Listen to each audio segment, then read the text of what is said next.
বছরে একত্রিত হয়েছি 2 মিলিয়নেরও বেশি অভাবী মানুষের কাছে কয়েক দশক ধরে বিশুদ্ধ জল পৌঁছে দিতে। আরাম থেকে এদের জল খাওয়ানো যাক। আমরা এই পাম্পটা ইনস্টল করেছি, এই প্রথমবার আমরা এটা ইউজ করতে চলেছি।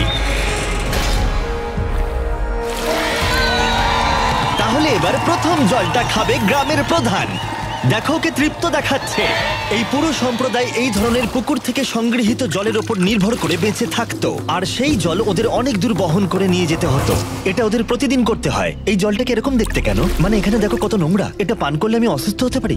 হ্যাঁ, অসুস্থ হতে পারো। সবাই একমত হবে যে এই জলটা পানের অযোগ্য। মানে দেখো খালি চোখেই দেখা যাচ্ছে এই জলটা কত নোংরা। এটা আর খেতে হবে না, কারণ এখন পাম্পটা আছে। স্থানীয় নেতারা জানালো যে এই সমস্যার সমাধান এখন হয়ে গেছে। দেখো এরা এখন কতটা খুশি।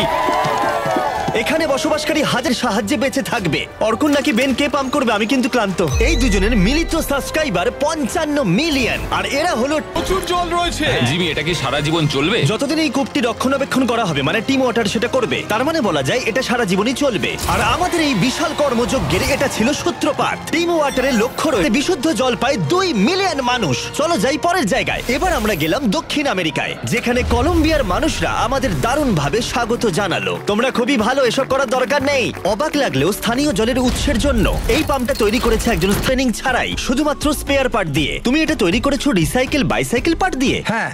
আর এই কূপটাই হাজারেরও বেশি মানুষকে এখন জল সরবরাহ করছে। হ্যাঁ। Oh my God! এই পাইপ দিয়ে বেরোনো জল এই সমস্ত মানুষগুলো পান করে থাকে। খালি চোখে দেখলে খুব একটা খারাপ দেখাচ্ছে না, কিন্তু আসলে ভিতরে ময়লা আছে এবং তার চেয়েও বেশি গুরুত্বপূর্ণ ব্যাকটেরিয়া আছে, যেটা সবাইকে ক্রমাগত অসুস্থ করে তুলছে। তাই ক্রিস্টো বাইসাইকেল পার্ট দিয়ে যে কূপটা বানিয়েছে তার ঠিক পাশেই আমরা এই বিশাল বড় ওয়াটার ফিল্ট্রেশন সিস্টেমটা বানিয়েছি। এতে জল 3টা হয়। প্রথমটাই বালি, ধুলো এবং অন্য কণা রিমুভ করা হয়। তারপর এখানে ব্যাকটেরিয়া এবং স্মল পার্টিকেল রিমুভ করা হয়। তারপর এখানে এসে জলের মধ্যে থাকা লবণ অপসারিত হয়, যাতে এই পাইপের মধ্য দিয়ে বিশুদ্ধ জল পাওয়া যায়। তাই এই ফিল্ট্রেশন সিস্টেম দিয়ে বেরোনো প্রথম জল যদি কেউ পাওয়ার যোগ্য হয়ে থাকে, সে হলো ক্রিস্টো। টেস্ট করে দেখো।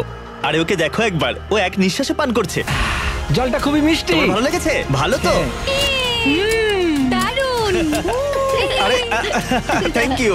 এমনকি ইয়োলো যার সাবস্ক্রাইবার তেমনি। এই জলটা তো আমার বাড়ির জলের থেকেও ভালো। টিম ওয়াটার সারা বিশ্ব জুড়ে সবার ফেভারিট ক্রিয়েটরদের নিয়ে আসছে, যেমন মার্ক রোভার, স্টোকস টুইনস এবং আরো অনেককে। আমাদের মিশন স্বচ্ছ জলের সরবরাহ, অসংখ্য মানুষের যা প্রাথমিক অধিকার। আমরা তৈরি করেছি এই বিশাল ওয়াটার স্টোরেজ কন্টেনার, যা ধারণ জল। আর যেহেতু আমরা রিসাইকেল যোগ্য প্রচুর বোতল এনেছি, তাই আমরা সবার সাথে বিশুদ্ধ পানীয় জল ভাগ করে নিতে দেরি করলাম না। এই নাও তোমাদের সকলের জন্য জল রয়েছে। দুর্ভাগ্যবশত গোটা বিশ্ব জুড়ে প্রতি 10 জনের মধ্যে একজন বিশুদ্ধ পানীয় জল পাইলার সংগ্রহ করতে, যার মধ্যে প্রতি $1 গড়ে একজন মানুষকে গোটা বছর বিশুদ্ধ পানীয় জল সরবরাহ করবে। এই ফিল্ট্রেশন সিস্টেমকে বিদ্যুৎ সরবরাহ করতে আমরা একটা সোলার ফার্ম ইনস্টল করেছি, কিন্তু আমরা এখানেই থামিনি। বাচ্চাদের জন্য একটা স্পেশাল সারপ্রাইজ রয়েছে। এটা তোমাদের নতুন খেলার মাঠ। খেলার মাঠ দেখে ওরা এতটাই এক্সাইটেড যে জলের কথা ভুলে গেছে।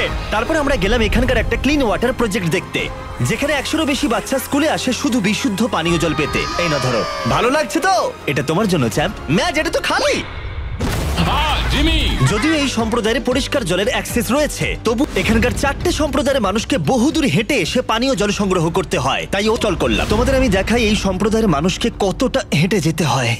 যারগুলো তো খুবই ভারী। বিশ্বাস করা কঠিন যে প্রতি 10 জনের মধ্যে একজন মানুষ বিশুদ্ধ পানীয় জল খেতে পায় না। তাই বছরের বিশুদ্ধ Oh my God! জল খুব ভালো জিমি। তুমি যেমনটা বললে, জল বহন করা খুবই কঠিন। টিম ওয়াটার মানুষের যত্ন নিতে সবসময় চেষ্টা করবে। তার পাশাপাশি এদেরকে একটা খেলার মাঠও উপহার দিলাম।